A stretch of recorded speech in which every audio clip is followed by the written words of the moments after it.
जैसा कि पिछले कुछ दिनों से ये चर्चा है कि छत्तीसगढ़ में आने वाले दिनों में 33,000 पद आने वाले हैं शिक्षा जगत में। तो स्वाभाविक है इस विषय में चर्चा होना, युवाओं के बीच ये चर्चा का विषय है, क्योंकि 33,000 पदों का आना लोकसभा के पहले, लोकसभा चुनाव से पहले, आचार संहिता से पहले इसका विज्ञापन जारी हो जाएगा, इस बात की पूरी संभावना है। आज एक और पत्र देखने को आया है, वो पत्र भी मैं आपके साथ साझा कर रहा हूँ। उस पत्र को पहले देख लेते हैं, फिर उसके बाद आज के मूल विषय पर आएंगे। मैं बात कर रहा हूँ इस पत्र की।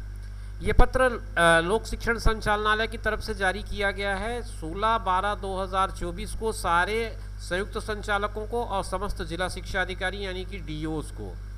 इनको ये पूछा गया है कि 15/2/2024 की स्थिति में सहायक शिक्षक यानी कि असिस्टेंट टीचर, टीचर और लेक्चरर, ये तीनों संवर्ग के सीधी भर्ती के लिए रिक्त पदों की जानकारी चाहिए गई है।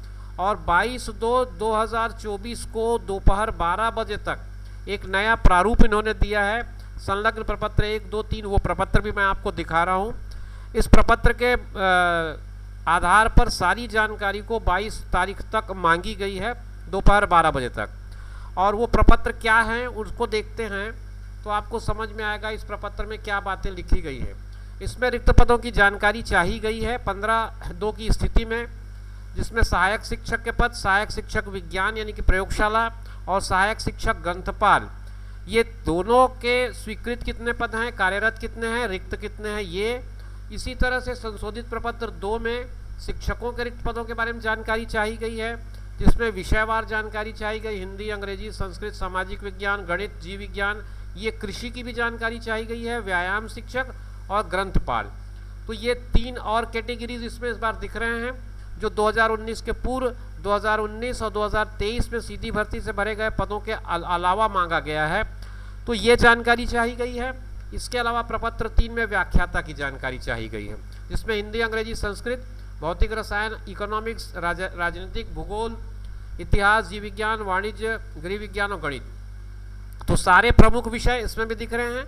तो इसमें क्या स्थिति है इस बात की जानकारी चाहिए गई है।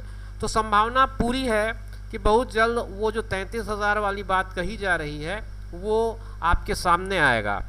तो जब ये आपके सामने आएगा तो इससे बेहतर है कि हम अपनी तैयारी आज से ही शुरू कर दें।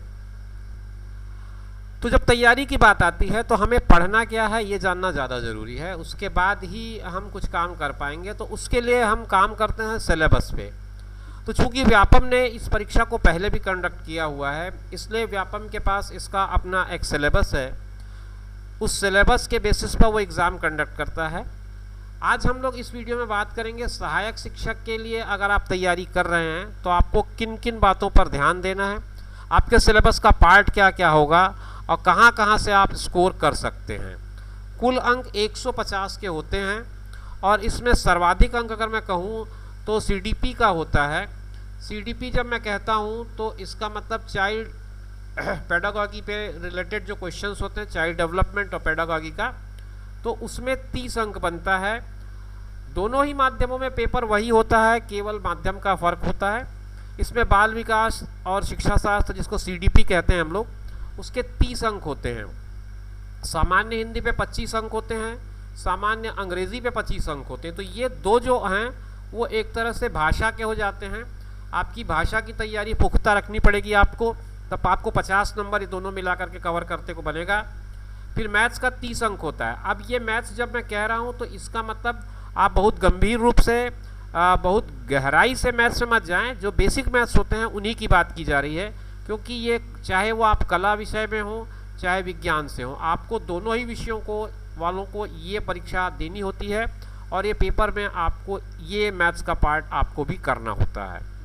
पर्यावरण पे 20 अंक होंगे, कंप्यूटर पे 10 अंक होंगे और सामान्य ज्ञान यानी कि जीके पर 10 अंक होगा। तो आपका जो फोकस है वो सीडीपी पे सबसे ज़्यादा हो और दोनों लैंग्वेज पे अगर ज़्यादा हो तो 70 नंबर आपका 25, 25, 50, 50 और 30, 80 नंबर आपका यहाँ से कवर हो जाता है 150 में से।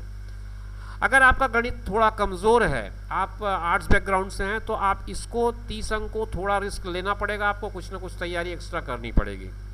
बाकी ये जो 20 और 10 अंक हैं यहाँ पर आप काम कर सकते हैं, कंप्यूटर से कुछ रिलेटेड क्वेश्चंस आप याद कर सकते हैं, सामान्य ज्ञान, रोज की घटनाओं पे नज़र रखिए, कुछ पुराने पेपर्स पलट के देखिए, तो आपको उन पर जानकारी मिल जाएगी और उसके माध्यम से आप अपनी तैयारी को अच्छा एक सही ढंग से मुकम्मल कर पाएंगे। तो बेसिक मेरा जो आपके लिए फोकस रहेगा वो CDP पे रहेगा। आप इस पे थोड़ा ध्यान दीजिए, क्योंकि ये आपने पहले भी किया होगा जब आप B.Ed या D.Ed कर रहे हैं। B.Ed और D.Ed करते समय हमने CDP पे बहुत काम किया है। बहुत सारी थ्योरीज़ हैं, चाहे जीन पियाजी के हो चाहे और किसी की भी हो। तो इन थ्योरीज़ को एक बार वापस पलटिए और उस सिलेबस पे वापस लौटिए जो आपने प्री B.Ed के दौरान किया है और B.Ed की पढ़ाई के दौरान किया है। अगर आप उस सिलेबस को कवर कर लेते हैं तो आपका CDP वाला पार्ट काफ़ी कुछ कवर हो जाएगा। और भाषा की तैयारी तो आपकी लगातार चलती रहती है। भाषा की तैयारी के लिए कोई अलग से आपको जो करना होगा वो आपके व्याकरण स्तर पर होगा। व्याकरण के स्तर पर जो समास है, संधि है और उपसर्ग है, प्रत्यय है, ये आपके हिंदी में, और इसी तरह के बेसिक इंग्लिश में जो स्ट्रक्चर्स हैं उनको आपको पढ़ना पड़ेगा, तब आपकी तैयारी जो है वो पुख्ता रूप ले सकेगी। तो मित्रों, ये आज की जानकारी इस वीडियो में मैं इतनी ही दे रहा हूँ। इसके बाद हम शिक्षक के पद के परीक्षा योजना की चर्चा करेंगे, फिर उसके बाद व्याख्याता के पद के लिए परीक्षा योजना की चर्चा करेंगे। इसके बाद हमारी कोशिश होगी कि बिंदुवार एक एक करके CDP, फिर इंग्लिश, फिर हिंदी, इस तरह से कुछ और वीडियोज़ आपके लिए लेकर आएँ।